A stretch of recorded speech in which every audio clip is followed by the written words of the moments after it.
जय हिंद मित्रों। Dear ma'am YouTube channel में आप सभी का एक बार फिर से बहुत बहुत स्वागत है। आज के इस वीडियो में हम पढ़ने वाले हैं समाजीकरण की प्रक्रिया। बाल विकास के अंतर्गत यह है हमारा 4th टॉपिक और आज का ये video C TET, UP TET, MP TET, इसके साथ साथ अदर स्टेट में होने वाली शिक्षक पात्रता परीक्षा यानी कि टेट एग्जाम के लिए बहुत ही इम्पोर्टेंट है। बिकॉज यहाँ पर हम बाल विकास चाइल्ड डेवलपमेंट के अंतर्गत आने वाले सभी टॉपिक हम यहाँ पर विस्तार से पढ़ने वाले हैं। तो इसके अंतर्गत 4th टॉपिक है समाजीकरण की प्रक्रिया, इसको हम यहाँ पर पढ़ने वाले हैं। इसके साथ साथ अगर आप इसको पीडीएफ रूप में चाहते हैं तो आप हमारे फेसबुक और टेलीग्राम ग्रुप से भी जुड़ सकते हैं, जिसका लिंक मैंने आपको डिस्क्रिप्शन में दिया हुआ है। इसके साथ ही वीडियो के अंत में हम 30 क्वेश्चन सॉल्व करेंगे, जो समाजीकरण की प्रक्रिया जो हम यहाँ पर पढ़ने वाले हैं इससे रिलेटेड 30 क्वेश्चन होंगे। उसके आंसर आप हमें कमेंट करके जरूर बताइए ताकि हमें पता चल सके कि आपके कितने आंसर राइट हैं और कितने आंसर रॉन्ग हैं। जैसा कि हम सभी जानते हैं कि हम एक समाज के बीच रहकर बड़े होते हैं, सीखते हैं। इसी प्रकार कोई भी बालक है, उसका जो सर्वांगीण विकास है वो एक समाज में रहकर होगा।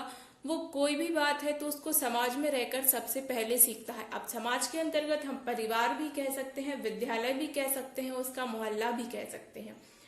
तो जैसा कि कहा जाता है कि मनुष्य एक सामाजिक प्राणी है और बिना समाज के इसके विकास की कल्पना करना संभव नहीं है। विकास जो सामाजिकरण की प्रक्रिया होती है या उसका जो सामाजिक विकास होता है, उसके संस्कार, धर्म, संस्कृति होती है, नैतिक मूल्य होते हैं, वह बालक जो है अपने समाज में रहकर ही सीखता है। तो वही प्रक्रिया जो हम समाज में रहकर सीखते हैं, अपने परिवारजन के बीच सीखते हैं, वही प्रक्रिया कहलाती है समाजीकरण। तो यहाँ पर परिभाषा के तौर पर रॉस के अनुसार समाजीकरण सहयोग करने वाले व्यक्तियों में हम भावना का विकास करता है। जैसे कि मैंने आपको पहले भी बताया है कि किसी भी मनोवैज्ञानिक के द्वारा दी गई परिभाषा आपके लिए परीक्षा में सीधे तौर पर पूछ ली जाती है कि यह परिभाषा किस वैज्ञानिक, मनोवैज्ञानिक के द्वारा दी गई है। तो आपको इनको याद करना है और आप पूरी परिभाषा याद करेंगे तो हो सकता है आप भूल जाएं। तो इस कारण आप उसका एक शब्द जो है वैज्ञानिक के नाम से जोड़कर याद कर सकते हैं। जैसे इसको आप पढ़ सकते हैं, समाजीकरण हमरास है। ठीक है, समाजीकरण क्या है? हमरास है। रॉस, हम और समाजीकरण, तो क्या हो गया? समाजीकरण हमरास है। तो आपके लिए ये याद करने में बहुत ही, आपकी जबान पे ये समझ लीजिए कि बस सा जाएगा और जब परीक्षा में आएगा तो आप इसको ऑप्शन देख के बहुत ही आसानी से लगा पाएंगे। तो इसको याद करने का ट्रिक यही है कि समाजीकरण हमरास है। फिर दूसरा है किम्बल यंग के द्वारा दी गई है परिभाषा, समाजीकरण वह प्रक्रिया है जिसके द्वारा व्यक्ति सामाजिक सांस्कृतिक क्षेत्र में प्रवेश करता है। तो किम्बल क्या कर रहे हैं? सांस्कृतिक क्षेत्र में प्रवेश कर रहे हैं। किम्बल सांस्कृतिक क्षेत्र में प्रवेश या संस्कृति में प्रवेश आप कह सकते हैं इसको। आपके लिए जो सरल भाषा हो आप उसमें याद कीजिए ताकि वो आपके लिए लंबे समय तक याद बना रहे। आप इन परिभाषाओं को नोट भी कर सकते हैं अपनी नोटबुक में ताकि आप जब रिवीजन करते हैं तो आपके लिए इजीली हो। अब आते हैं समाजीकरण के महत्वपूर्ण सिद्धांत से। तो यहाँ पर 3 सिद्धांत बताए गए हैं समाजीकरण के। पहला है स्वादर्पण का सिद्धांत, दूसरा है मैं और मुझे का सिद्धांत और तीसरा है सामूहिक प्रतिनिधित्व का सिद्धांत। तो यहाँ पर सबसे पहले बात आती है स्वदर्पण का सिद्धांत। तो स्वदर्पण का सिद्धांत दिया गया है कूले के द्वारा। कूले ने कहा है कि समाजीकरण सामाजिक अंतःक्रिया पर आधारित होता है। इसमें जो बालक होता है वो समाज और बाहरी लोगों के साथ संपर्क में आता है और इसके बाद वो स्वयं के बारे में सोचना या स्वयं के बारे में स्वधारणा जो होती है उसकी वो विकसित हो जाती है और उससे उसका क्या होता है? समाजीकरण होता है। और कूले ने क्या कहा है कि प्राथमिक समूह में परिवार और जो आसपास का वातावरण है, खेल समूह है इत्यादि क्या करते हैं? मानव के स्वभाव को विकसित करते हैं। बालक जिन मित्रों के साथ खेलता है उसका स्वभाव कैसा होता है उस प्रकार से हो जाता है। तो कूले ने दिया है स्वदर्पण का सिद्धांत। आपको ये याद रखना है कि स्वदर्पण का सिद्धांत कूले के द्वारा दिया गया है। और इन्होंने क्या कहा है कि बालक जब समाज और बाहरी लोगों के संपर्क में आता है तो स्वयं के बारे में सोचना प्रारंभ कर देता है। यही होता है स्वदर्पण का सिद्धांत। दूसरा आता है मैं और मुझे का सिद्धांत। तो यह सिद्धांत मीड महोदय के द्वारा दिया गया है। आप मीड कह सकते हैं या इनको कहा गया है मीड महोदय। ठीक है, तो मैं और मुझे का जो सिद्धांत है ये मीड महोदय के द्वारा दिया गया है। और इनके अनुसार क्या है कि हम समाज में अपनी भूमिका का निर्वाह करते हैं। ठीक है, हम एक समाज में रह रहे हैं और अपने अपना कार्य कर रहे हैं।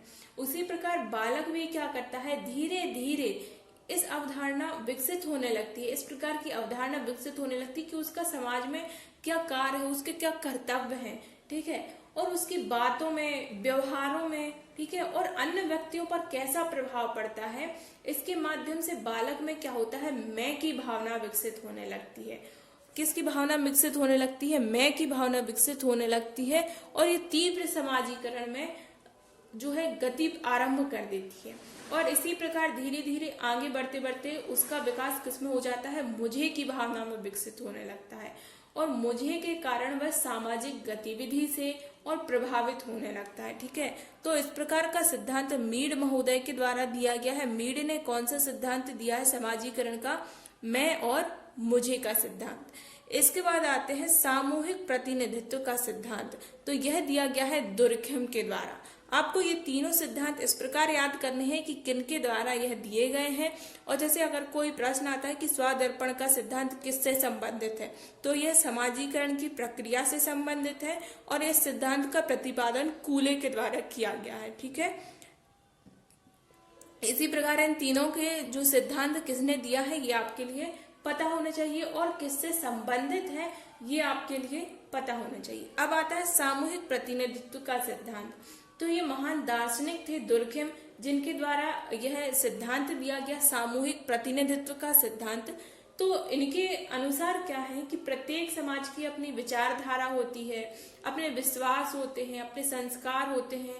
प्रत्येक समाज की कुछ अपनी मान्यताएं होती हैं जो निरंतर क्या होती है, प्रगतिशील होती रहती हैं, जिससे समाज के व्यक्तियों के द्वारा चलाया जाता है। प्रत्येक समाज की कुछ ना कुछ मान्यताएं होती हैं, संस्कृतियां होती हैं। ठीक है, उस समाज के व्यक्ति उन संस्कृतियों को मिलकर क्या कराते हैं, आगे चलाते हैं। इसी प्रकार बालक जिस समाज में जन्म ले रहा है और वह देख रहा है कि उसके समाज के जो व्यक्ति हैं किन संस्कृतियों को, किन मान्यताओं को आगे बढ़ा रहे हैं, तो वो भी क्या करता है, उनका अनुसरण करता है। इस प्रकार सामूहिक प्रतिनिधित्व जो वह उसको देखने मिलता है तो ये उसके व्यवहार में आने लगता है और वो उसका अनुकरण करने लगता है। तो इस प्रकार समाजीकरण की प्रक्रिया की गति आगे बढ़ने लगती है। ये सिद्धांत कहलाता है सामूहिक प्रतिनिधित्व का सिद्धांत, और यह दिया गया था दुर्खिम के द्वारा।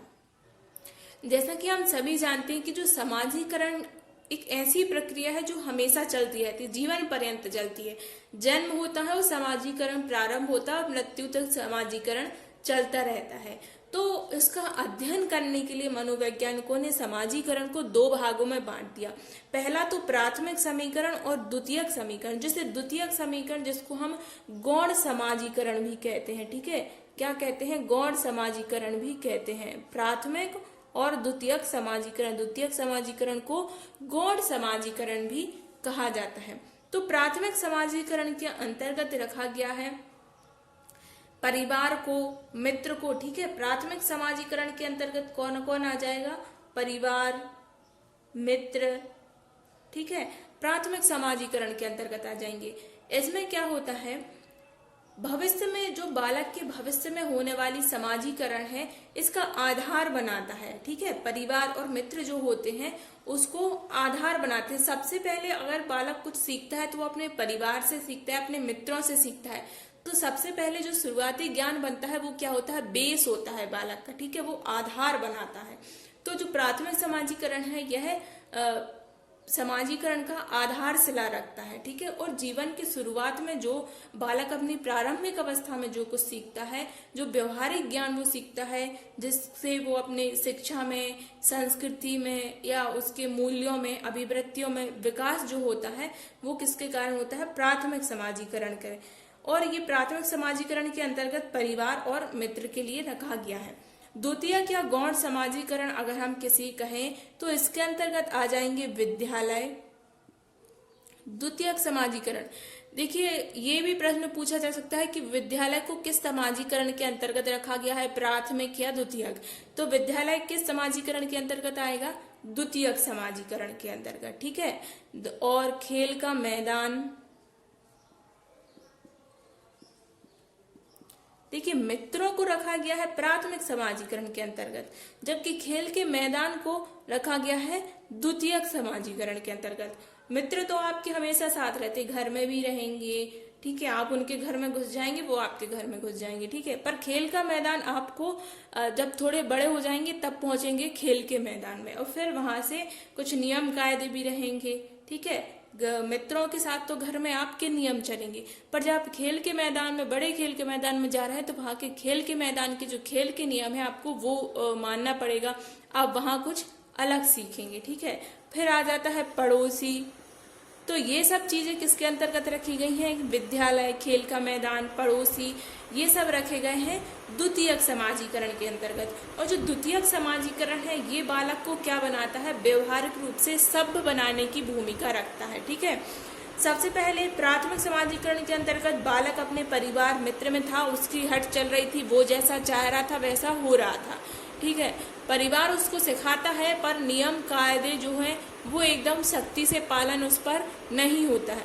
पर जो विद्यालय जब जाता है, खेल के मैदान में जाता है बालक द्वितीयक समाजीकरण के अंतर्गत, तो विद्यालय के जो नियम है, खेल के मैदान के जो नियम है वो उसको मानने पड़ते हैं और सख्ती से उनका पालन करना पड़ता है, जिससे बालक में क्या होता है, एक सभ्यता का विकास होता है। अब उसका व्यवहार कैसा हो जाता है, एक सभ्य तरीके से हो जाता है, वो नियम कायदों को समझने लगता है। तो इस प्रकार से समाजीकरण को दो भागों में बांटा गया है, प्राथमिक और द्वितीयक। अब आते हैं समाजीकरण को प्रभावित करने वाले कारक। ये बहुत ही महत्वपूर्ण है कि कौन कौन से कारक हैं जो समाजीकरण को प्रभावित करते हैं। सबसे पहले आ जाता है पालन पोषण।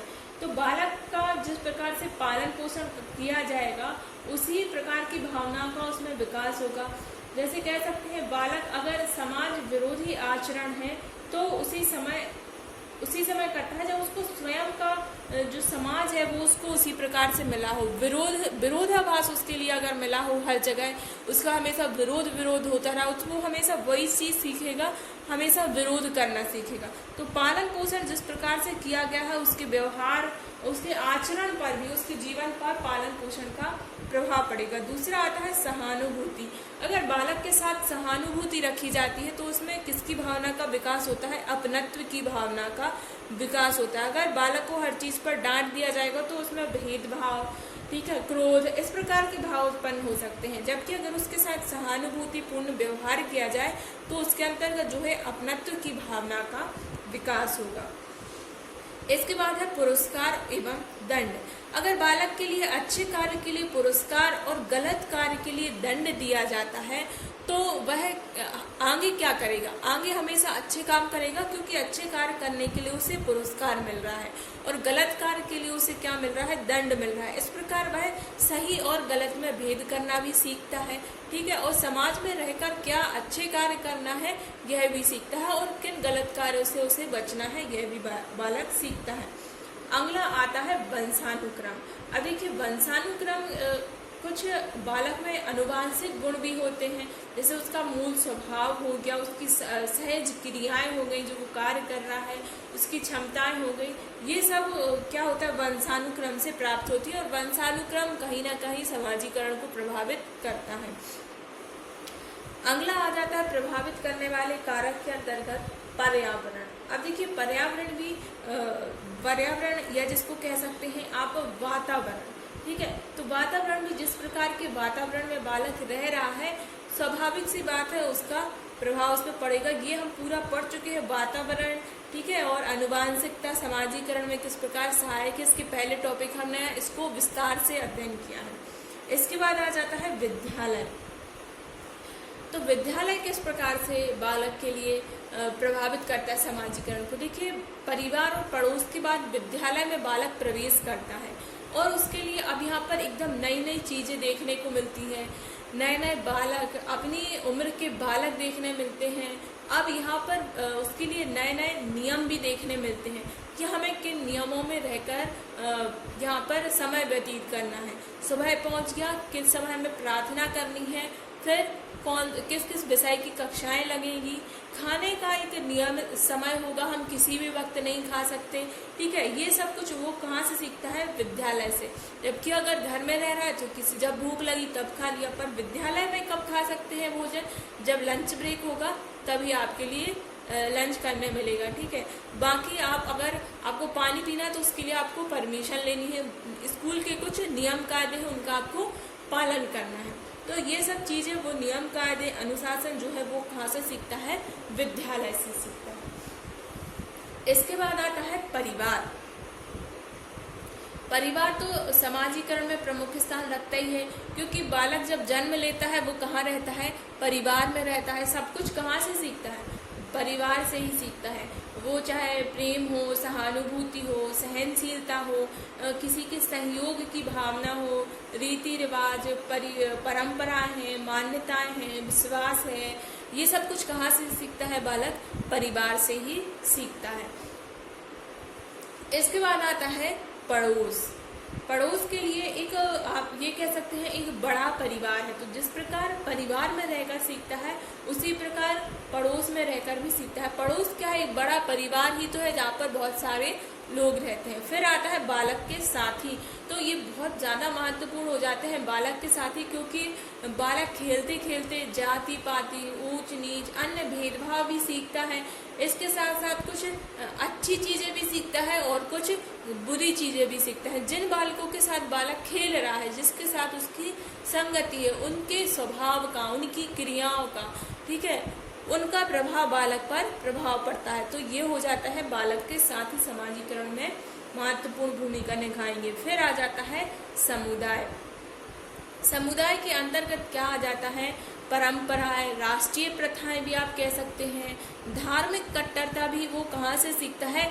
समुदाय से सीखता है बालक। कला, संस्कृति, अगर कोई विशेष समुदाय है जो किसी विशेष कला में निपुण है तो बालक वो कला अच्छी तरीके से सीख सकता है और उसमें उस कला का अच्छे तरीके से विकास हो सकता है, उसके बारे में वह जानकारी रखता है, ठीक है। अपने समुदाय या अन्य जातियों के प्रति उसकी पूर्व धारणा क्या है, उसके समुदाय का इतिहास क्या है, ये सब समाजीकरण के अंतर्गत आ जाएगा। फिर आता है धर्म। तो जिस प्रकार की धर्म में कुछ संस्कार होते हैं, परंपराएं होती हैं, धर्म के कुछ आदर्श मूल्य होते हैं, तो जैसे जैसे बालक अपने धर्म को या अपने धर्म के व्यक्तियों के समूहों के संपर्क में आता है, वैसे वैसे उक्त बातें अपने आप ही वह बालक सीखता जाता है। तो धर्म भी एक महत्वपूर्ण भूमिका निभाता है समाजीकरण में। मित्रों, अगर आपको वीडियो अच्छा लग रहा है, सब कुछ समझ आ रहा है, तो इस वीडियो को लाइक कीजिए, अपने सभी दोस्तों के साथ शेयर कीजिए और इस प्रकार की अगर आप और वीडियो चाहते हैं तो चैनल को सब्सक्राइब ज़रूर कर लीजिए और बेल आइकन प्रेस कीजिए ताकि आपको हमारे जो भी नया वीडियो डालते हैं उसका नोटिफिकेशन आप तक पहुँच सके। अगला टॉपिक है समाजीकरण की अवस्थाएं। समाजीकरण की 3 अवस्थाएं यहाँ पर बताई गई हैं। पहली है शैशवावस्था या जिसको आप शैशव काल कह सकते हैं। दूसरी है बाल्यावस्था, जिसमें प्रारंभिक बाल्यावस्था और उत्तर बाल्यावस्था दोनों ही महत्वपूर्ण भूमिकाएं निभाती हैं। इसके बाद आती है किशोरावस्था। तो सबसे पहले आती है शैशव काल या शैशवावस्था जिसको आप कहते हैं। तो जैसा कि आप सभी को पता है कि जो समाजीकरण है वो जन्म से ही क्या हो जाता है? आरंभ हो जाता है। तो सबसे पहले कौन सा काल आता है? शैशव काल आता है। इसमें बालक अधिकतर क्रियाओं के लिए माता पिता पर ही निर्भर रहता है, जबकि प्रथम वर्ष में अगर बात करें तो प्रथम वर्ष में बालक में शर्मीलेपन के भाव दिखते हैं, दूसरों को आकर्षित। कुछ बालक देखा होगा कि आप अगर उनकी तरफ मुस्कुरा के देखेंगे तो वो एकदम हाथ से मुंह अपना छिपा लेंगे, या फिर कुछ बालक ऐसे होंगे जो आपको देख के मुस्कुराने लगेंगे, तो वो अपनी ओर आपके लिए क्या कर रहे हैं? आकर्षित कर रहे हैं। तो इस प्रकार शैशव काल में ये सब कुछ किसके अंतर्गत आ जाएगा? समाजीकरण के अंतर्गत आ जाएगा। वो उसका हाव भाव, ठीक है, उसकी क्रियाएं, ये सब किसके अंदर आ जाएंगी? शैशव काल के। फिर आती है बाल्यावस्था। अब बाल्यावस्था में सबसे पहले आ जाएगी प्रारंभिक बाल्यावस्था। अब प्रारंभिक बाल्यावस्था में बालक क्या करते हैं? इनके अंदर आक्रामकता भी आने लगती है, ठीक है, जिद्दीपन आने लगता है, नाराज होने की प्रवृत्ति आती है, झगड़ा करने लगते हैं आपस में। ये सब कहाँ से प्रारंभ होता है? प्रारंभिक बाल्यावस्था से। अभिभावक के कोई निर्देश है उनको इनकार करने लगते हैं। कुछ बालकों में सहानुभूति विकसित होती है। यहाँ पर बहुत बालक प्रश्न पूछते हैं। प्रारंभिक बाल्यावस्था में बहुत सी जिज्ञासाएं होती हैं कि चांद इतने दूर कैसे है, ठीक है, घड़ी गोली क्यों घूम रही है। बहुत अजीब अजीब से प्रश्न उनमें उत्पन्न होते हैं। वो जो नई चीज़ देखते हैं उसके बारे में वो जानना चाहते हैं। सामान को तोड़ मरोड़ के देखेंगे, कोई बॉल है तो उसको खोल के देखेंगे कि उसके अंदर है क्या और क्यों है, वो आपसे बिल्कुल दिमाग चाट जाएंगे, ठीक है। ये सब आता है प्रारंभिक बाल्यावस्था के अंतर्गत। फिर आता है उत्तर बाल्यावस्था। तो अब उत्तर बाल्यावस्था में बालक थोड़ा समझदार हो जाता है। अब उसके अंतर्गत विचार आने लगते हैं, कुछ सुझाव भी आने लगते हैं। वो आपको सलाह भी देने लगेंगे, नहीं ऐसा नहीं ऐसा कर लो, ऐसा नहीं ऐसा कर लो, ठीक है। तो ये सब किसके अंतर्गत आता जाएगा? उत्तर बाल्यावस्था। अब यहाँ पर उसके अंतर्गत उत्तर बाल्यावस्था में पक्षपात की भावना, भेदभाव, उसके अंतर्गत प्रतियोगिता की भावना, ये सब आ जाएगी उत्तर बाल्यावस्था। अब उसके दायित्व तो क्या है, उसकी जवाबदेही क्या है, तो उसे अपने छोटे भाई बहनों को खाना खिलाना है, उनकी रक्षा करनी है, उनको देखना है, घर की साफ सफाई, ये चीज़ें अब उसके अंतर्गत विकसित होने लगती है। किसके अंतर्गत? उत्तर बाल्यावस्था के अंतर्गत। तो ये सब क्या है? समाजीकरण ही है एक प्रकार का। फिर आता है किशोरावस्था। अब देखिए किशोरावस्था में सबसे अगर कहा जाए तो सबसे जटिल अवस्था मानी जाती है, ठीक है। किशोरावस्था जो होती है जटिल अवस्था मानी गई है समाजीकरण के लिए।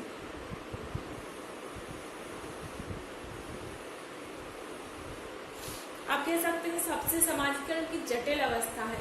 इसके बीच क्या होता है? समकक्ष मित्रों के साथ, समूहों के साथ अब बालक को समायोजन करना पड़ता है। किसमें? किशोरावस्था में।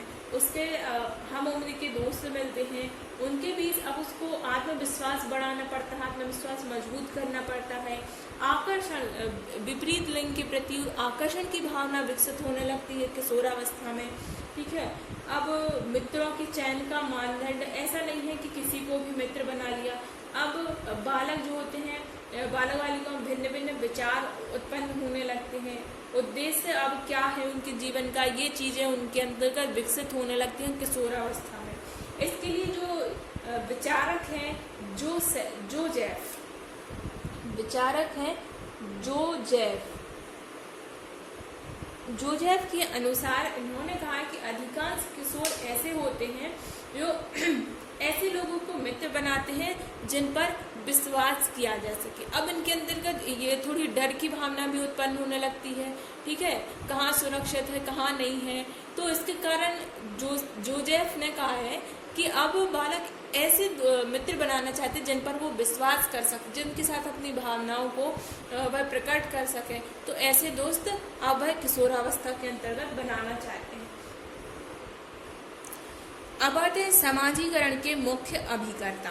तो देखिए मुख्य अभिकर्ता में अगर माना जाए तो मुख्य अभिकर्ता की जो भूमिका है वह अध्यापक ही निर्वाह करता है। समाजीकरण का मुख्य अभिकर्ता अध्यापक को माना गया है। बाकी अगर अभिकर्ता और भी कहें तो परिवार, मित्र, अभिभावक, ये सब भी आ जाएंगे समाजीकरण के अभिकर्ता। पर मुख्य अभिकर्ता अगर बात की जाए तो वह अध्यापक है, क्योंकि अध्यापक न केवल शिक्षा नहीं देता बल्कि बालक का मित्र भी होता है, उसका अभिभावक भी होता है। अध्यापक जब प्राथमिक कक्षा में बालक प्रवेश करते हैं तो उनकी जो ज़रूरतें हैं उनको पूरा करता है, उनकी भावनाओं को समझता है, उनकी क्या ज़रूरतें हैं। अगर बालक रो रहा है तो उसको चॉकलेट दे के चुप भी कराना अध्यापक जानता है। उसके लिए क्या सिखाना है, किस प्रकार सिखाना है, ये सब कौन जानता है? अध्यापक जानता है, ठीक है। तो ये एक क्या करता है? सभी भूमिकाओं का निर्वाह कौन करता है? अध्यापक।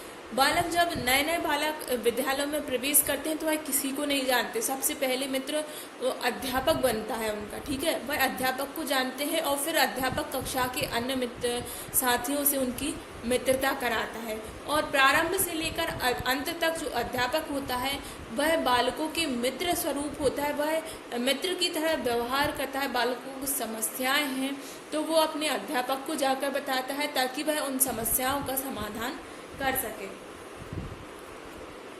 अगर किताबी भाषा में कहा जाए तो अध्यापक एक महत्वपूर्ण भूमिका निभाता है।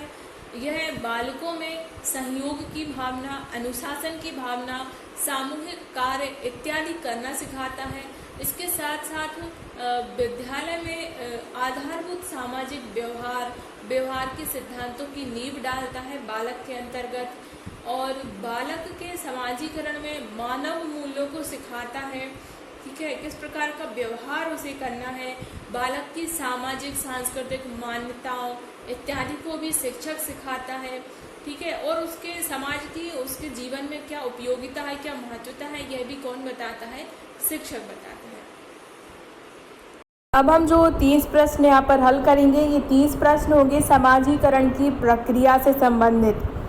तो चलिए स्टार्ट करते हैं। पहला है समाजीकरण का अर्थ है, तो इसका हो जाएगा समाज में समायोजन होना।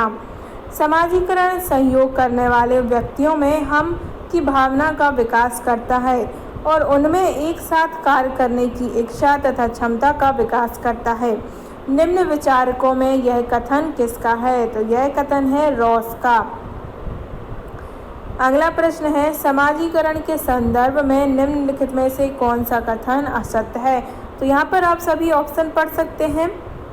राइट आंसर हो जाएगा पालने के तरीके का प्रभाव बच्चे के समाजीकरण पर नहीं पड़ता।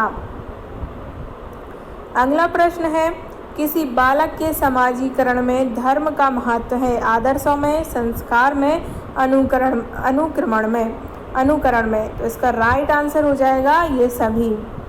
समाजीकरण की प्रक्रिया में उन खालिस्तान को प्राप्त किया जाता है जिन्हें समाज में महत्व दिया जाता है। तो ये सभी है मानक, विश्वास और मूल्यों। तो राइट आंसर हो जाएगा फोर्थ। समाजीकरण की प्रक्रिया में अनुकरण को उपयोगी तथा विकासात्मक बनाने के लिए आवश्यक तत्व हैं परिवार एवं पड़ोस।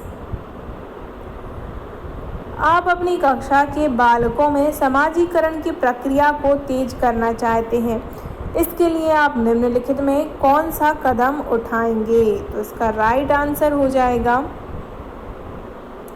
ये सभी। आप कौन कौन से सभी? तो यहाँ पर देखिए, बालकों को समाज में प्रचलित मान्यताओं के विषय में जानकारी देंगे, बालकों में सामाजिक आदर्श स्थापित कराएंगे और बालकों को स्कूल की परंपराओं से परिचित कराएंगे। 8वां प्रश्न है निम्न में से कौन सा कारक बच्चों के समाजीकरण में महत्वपूर्ण भूमिका निभाता है? राइट आंसर हो जाएगा ये सभी। 9वां प्रश्न है बालक के समाजीकरण की प्रक्रिया कब प्रारंभ होती है? बालक के समाजीकरण की प्रक्रिया जन्म से प्रारंभ होती है। समाजीकरण की किस अवस्था में बच्चों में जिज्ञासा की प्रवृत्ति उच्च पाई जाती है? जिज्ञासा की प्रवृत्ति उच्च पाई जाती है प्रारंभिक बाल्यावस्था में। समाजीकरण की किस अवस्था में बालकों के समकक्ष मित्रों एवं समूहों के साथ समायोजन करने की प्रवृत्ति का विकास हो जाता है? तो किशोरावस्था में। सबसे गहन और जटिल समाजीकरण होता है, सबसे गहन और जटिल होता है किशोरावस्था के दौरान। शिक्षकों को यह सलाह दी जाती है कि वे अपने शिक्षार्थियों को सामूहिक गतिविधियों में शामिल करें, क्योंकि सीखने को सुगम बनाने के अतिरिक्त ये खालिस्तान में भी सहायता करती हैं। किसमें? समाजीकरण में। समाजीकरण में बच्चों के खालिस्तान को व्यवहार को निर्देशित करना और अनैच्छिक एवं गलत व्यवहारिक प्रवृत्तियों को अनुशासित करना आता है। 15वां प्रश्न है बच्चों के समाजीकरण में शिक्षक की भूमिका उनके बौद्धिक विकास करने की होती है। 16वां प्रश्न है अपनी कक्षा के बच्चों के समाजीकरण की प्रक्रिया को तेज करने के लिए शिक्षक को अपना व्यवहार किस प्रकार से रखना चाहिए? तो स्नेह और सहानुभूतिपूर्ण व्यवहार रखना चाहिए। निम्न में से क्या बच्चों के समाजीकरण में प्रमुख भूमिका निभाता है? तो खेलकूद निभाता है। निम्नलिखित में से किस विचारक में मैं और मुझे का सिद्धांत दिया? तो मीड ने दिया था। प्रत्येक समाज में अपनी विचारधारा, मूल भाव, विश्वास, आदर्श तथा संस्कार जीवित अवस्था में होते हैं। सामूहिक प्रतिनिधित्व का सिद्धांत के तहत तो यह किसका मत है? यहाँ पर पूछा गया है मत, तो यह मत है दुर्खिम का। इस प्रकार के क्वेश्चन जब भी आते हैं आप उसको नोट जरूर कर लीजिए, यह प्रश्न सीधे सीधे पूछे जाते हैं। अगला प्रश्न है, कृतिका अक्सर घर में ज़्यादा बात नहीं करती लेकिन विद्यालय में वह काफ़ी बात करती है। यह दर्शाता है उसके विचारों को विद्यालय में मान्यता दी जाती है। ठीक है, जहाँ मान्यता मिलेगी वहाँ बच्चे बोलेंगे, मान्यता नहीं मिलेगी तो एक बार बोलेंगे फिर चुप हो जाएंगे, कुछ नहीं कहेंगे, है ना। अगला है, सबसे अधिक गहन और जटिल समाजीकरण होता है, तो सबसे गहन होता है किशोरावस्था के दौरान। शिक्षा के संदर्भ में समाजीकरण से तात्पर्य है, राइट आंसर हो जाएगा 4th समाजीकरण वातावरण में अनुकूलन और समायोजन। समाजीकरण है समाज के मानदंडों के साथ अनुकूलन। 24वां प्रश्न, निम्न में से कौन सी समाजीकरण की निष्क्रिय एजेंसी? यहाँ पर निष्क्रिय एजेंसी पूछी गई है, सार्वजनिक पुस्तकालय, क्योंकि वहाँ किसी से कोई बोलता ही नहीं है। पुस्तकालय में बोलोगे तो जो लाइब्रेरियन है वो आपको बाहर कर देगा, है ना। तो ये हो जाएगी निष्क्रिय वाली, कि हैं तो सब बैठे हुए हैं ग्रुप में पर बोलेगा कोई नहीं, शांति से किया जाता है हर काम। अगला है, निम्नलिखित में से कौन सा बच्चों के समाजीकरण के प्रगतिशील मॉडल के संबंध में सही नहीं है? देखिए यहाँ पर सही नहीं है पूछा गया है, तो राइट आंसर हो जाएगा कक्षा में प्रजातंत्र के लिए स्थान होना चाहिए, ये सही नहीं है। अगला है, निम्नलिखित में से कौन सा समाजीकरण का एक प्रमुख कारक है? तो परिवार समाजीकरण का प्रमुख कारक होता है। अगला है, जनसंचार माध्यम समाजीकरण का एक महत्वपूर्ण माध्यम बनता जा रहा है। नीचे दिए गए कथनों में से कौन सा सबसे उपयुक्त कथन है? तो इसका राइट आंसर हो जाएगा, जनसंचार माध्यमों की पहुंच बढ़ रही है और जनसंचार माध्यम अभिवृत्तियों, मूल्यों और विश्वासों को प्रभावित करता है। अगला प्रश्न है, बच्चों के समाजीकरण में परिवार भूमिका निभाता है, तो इसका राइट आंसर हो जाएगा मुख्य भूमिका निभाता है। सबसे पहली पाठशाला तो परिवार ही होता है ना। अगला प्रश्न है, निम्नलिखित में से कौन से समाजीकरण के गौण वाहक हो सकते हैं? तो विद्यालय और निकटतम परिवार के सदस्य समाजीकरण में गौण वाहक हो सकते हैं। आज के लिए इतना ही। इसके आगे जो क्वेश्चन है, जैसे कि क्वेश्चन है पियाजे और कोलमबर्ग वाइगोट्स्की के सिद्धांत और इसके संबंधित और भी जीन पियाजे इत्यादि के संबंध जो सिद्धांत है महत्वपूर्ण, उनसे संबंधित क्वेश्चन हम हल करेंगे इसके आने वाली वीडियो में। तो आप उस वीडियो को ज़रूर देखिए, और वो वीडियो आप तक कैसे पहुंचेगी, तो इस चैनल को सब्सक्राइब करना होगा, बेल आइकन प्रेस करना होगा, ताकि मैं जो भी नया वीडियो डालूं वो आप तक पहुंच जाए। और अगर इस वीडियो को अपलोड हुए बहुत दिन हो गए हैं तो इसके आने वाला अगला जो वीडियो है उसकी लिंक आपको डिस्क्रिप्शन बॉक्स में मिल जाएगी। आप वहां से इसके आगे की जो सीरीज चलने वाली है ऑब्जेक्टिव टाइप क्वेश्चन, या जिसको आप टेस्ट क्वेश्चन कह सकते हैं, वो आप वहाँ से देख सकते हैं। इसके साथ ही मैं जो थ्योरी क्लासेस लेती हूँ, हम यहाँ पर कंप्लीट कोर्स कवर्ड करने वाले हैं, टॉपिक वाइज हमने स्टार्ट किया है, तो आप उसको भी पढ़ सकते हैं। इसका आपके लिए लिंक डिस्क्रिप्शन में मिल जाएगा, आप वहाँ से प्लेलिस्ट देख सकते हैं। और भी जो इम्पोर्टेंट वीडियो है मैथ्स ट्रिक और भी आप उन सबको एक बार ज़रूर देखिएगा। और अगर आपको ये वीडियो अच्छा लगा है तो इसे अपने दोस्तों के साथ शेयर ज़रूर कर दीजिए।